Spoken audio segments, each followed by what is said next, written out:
कि अगर हम दुश्मन को अपनी ताकत से डिटर कर पाते हैं तो ये सबसे अच्छी बात है कि इस बार हमको जो हमने ऑप सिंदूर में किया उससे कहीं बढ़ करके काम करना पड़ेगा। लड़ाई स्पेस में भी होगी, साइबर में भी होगी, ईडब्ल्यू में भी होगी, इन्फोवॉर में भी होगी, पर जीत जो है वो जमीन पर ही हासिल होगी।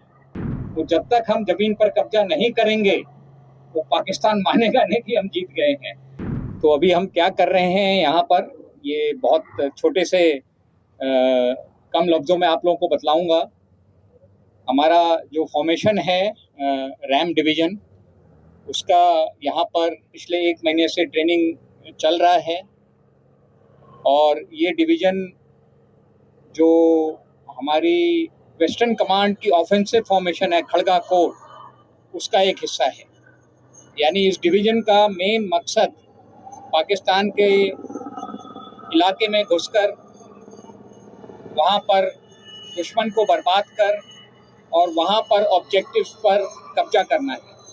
तो ये पूरी ट्रेनिंग और ये पूरी एक्सरसाइज उस ऑब्जेक्टिव को हासिल करने के लिए है। और जैसा कि आपने देखा कि आज की लड़ाई काफ़ी कॉम्प्लिकेटेड है। टेक्नोलॉजी बहुत बड़े रूप में लड़ाई में शामिल हो गई है और सभी प्लेटफॉर्म्स, टैंक्स, बीएमपीज, अटैक हेप्टर्स, एयरक्राफ्ट, सभी लड़ाई का एक हिस्सा हैं। पर इतनी ज़्यादा टेक्नोलॉजी, इतने ज़्यादा इक्विपमेंट के बावजूद भी जो सबसे ज़रूरी चीज़ है वो है ट्रेनिंग।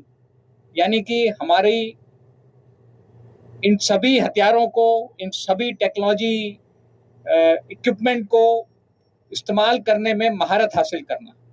और यहाँ पर जो एक्सरसाइज हो रही है, जो आपने देखा, वो उसी का एक हिस्सा है कि किस तरीके से हम जो हमारी कैपेबिलिटी है उसको अपनी ट्रेनिंग के जरिए और बढ़ा सकें।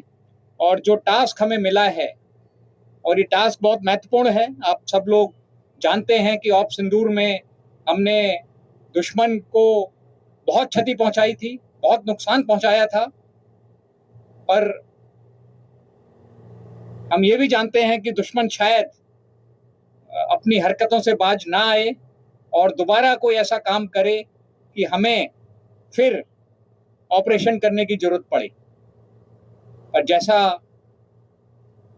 हमारी लीडरशिप ने भी कहा है और मैं उसको दोहराना चाहता हूं कि इस बार अगर दुश्मन कोई गलत काम करता है, कोई दुस्साहस करता है, तो उसका जवाब पहले से बहुत ज़्यादा होगा।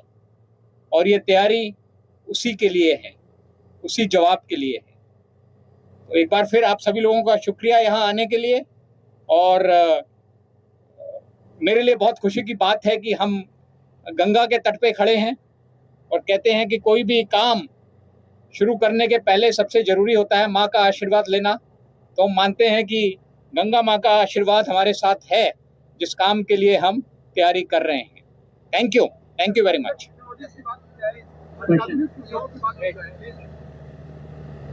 मनीष हूँ, इंडिया टीवी से। सर, ऑप सिंदूर की आपने बात की, इस समय ऑपरेशन कैपेबिलिटी को लेकर आप अलग अलग जगह विजिट किए, जिसमें आर्मी चीफ थे, वहाँ पर हमने अश्विन प्लाटून और बाकी नहीं, बहुत अच्छा सवाल है आपका, क्योंकि टेक्नोलॉजी एक तरह से युद्ध का जो पूरा प्रारूप है, स्वरूप है, उसको बदल रही है। और आपने अश्विन प्लाटून की बात की, हमने अश्विन प्लाटून को सारे जो सर्विलेंस ड्रोन मुहैया कराए हैं, जिससे कि सर्विलेंस में बहुत मदद मिलती है। इसके अलावा टेक्नोलॉजी का बहुत बड़े रूप में इस्तेमाल करते हैं।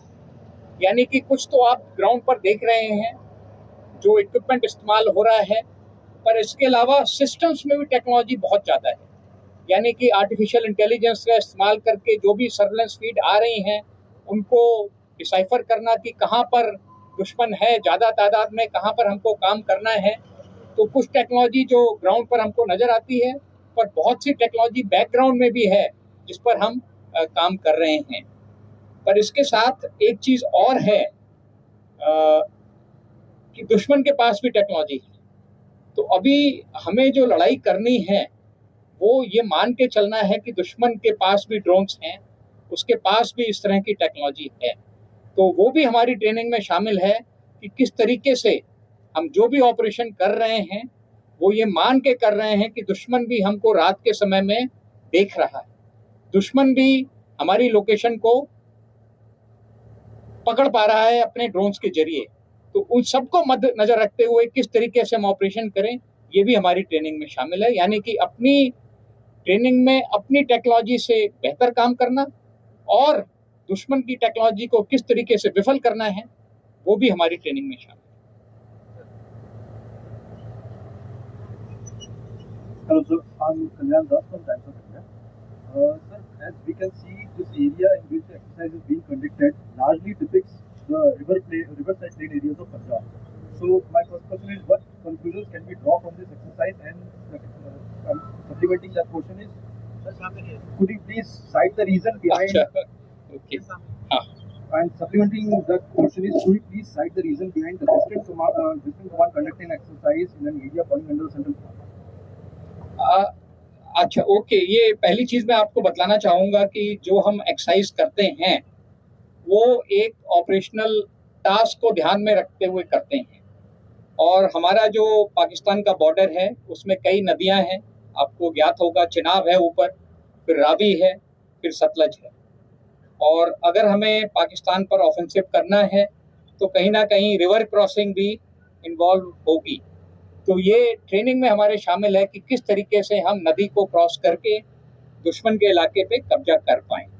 तो ये मान के चलिए कि जो भी हम ट्रेनिंग कर रहे हैं वो अपने ऑपरेशनल रोल के हिसाब से कर रहे हैं। अभी सेंट्रल कमांड के इलाके में आने का जरूरत इसलिए पड़ जाता है क्योंकि हमारा जो नदियां हैं वो ज़्यादातर बॉर्डर के साथ साथ हैं और ट्रेनिंग का इलाका कहीं भी हो, यानी कि महाजन का इलाका है, राजस्थान में है, पोखरण का इलाका है, तो वो किसी कमांड में हो उससे कोई अंतर नहीं पड़ता है। यानी कि हमें ये देखना है कि किस तरीके के ऑपरेशन के लिए हमें ट्रेनिंग करनी है और वैसा इलाका पूरे देश में कहीं भी हो हमें वहां जाके ट्रेनिंग करनी पड़ेगी।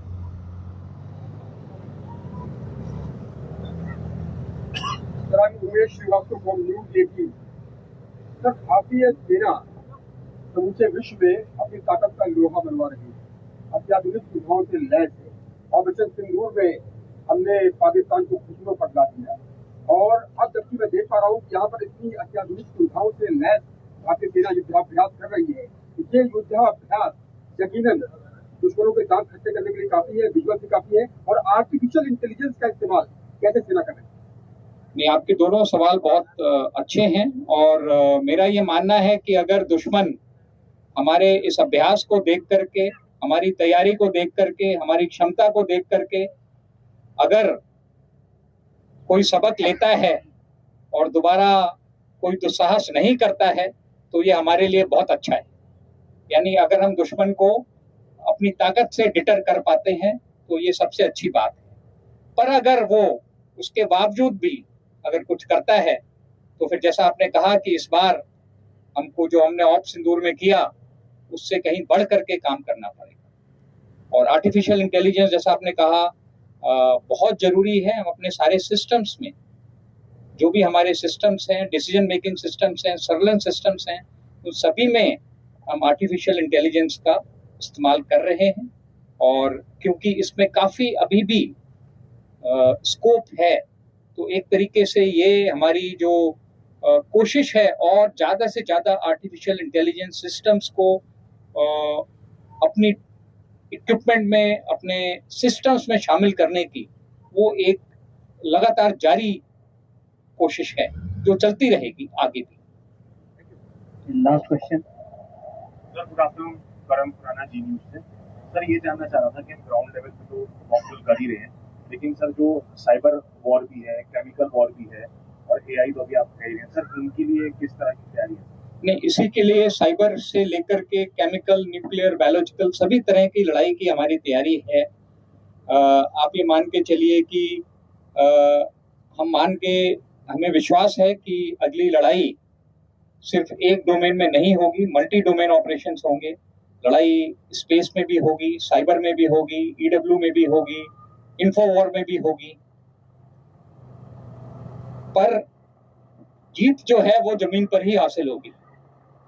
तो ये सारे डोमेन में जो भी हम काम कर रहे हैं वो किसी तरीके से जो हमारी अल्टीमेट जीत है, वो चाहे 71 की जीत हो, चाहे 65 की जीत हो, वो जब तक हम जमीन पर कब्जा नहीं करेंगे वो पाकिस्तान मानेगा नहीं कि हम जीत गए हैं। तो डोमेन सारी जरूरी हैं, हम सारी डोमेन में लड़ाई की तैयारी कर रहे हैं। पर जो आप ग्राउंड पर देख रहे हैं ये फिर लास्ट, ये मान के चलिए कि सारी डोमेन को मिला करके लास्ट में जो ऑपरेशन होना है वो यही है जो आप देख रहे हैं।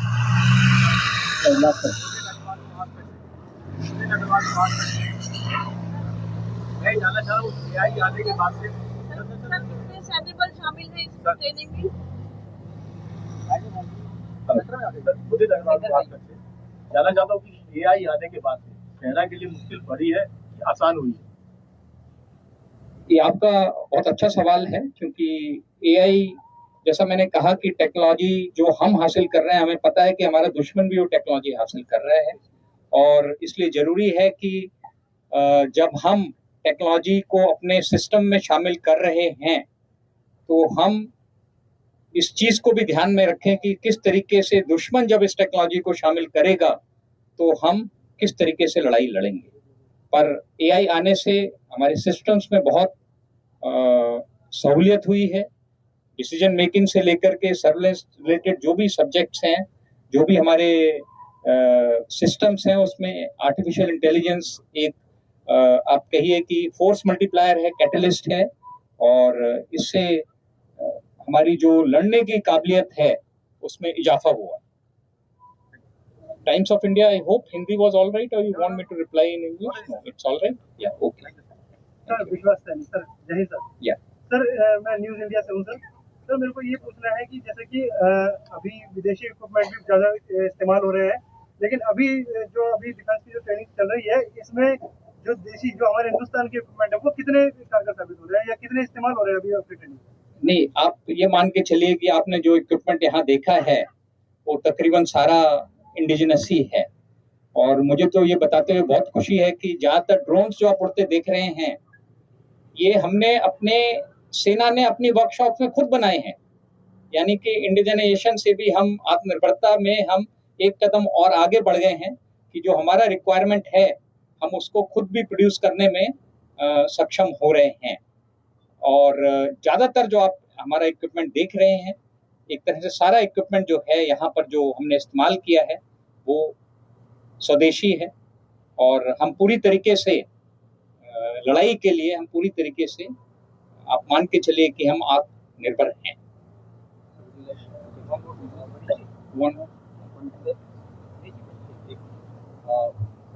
मेरा सवाल हो रहे हैं ताकि जो आए सेना में तो वो उस दिमाग के साथ आए जो उनको जरूरत है भविष्य में। Thank you. नहीं, आपका जो सवाल है अच्छा सवाल है।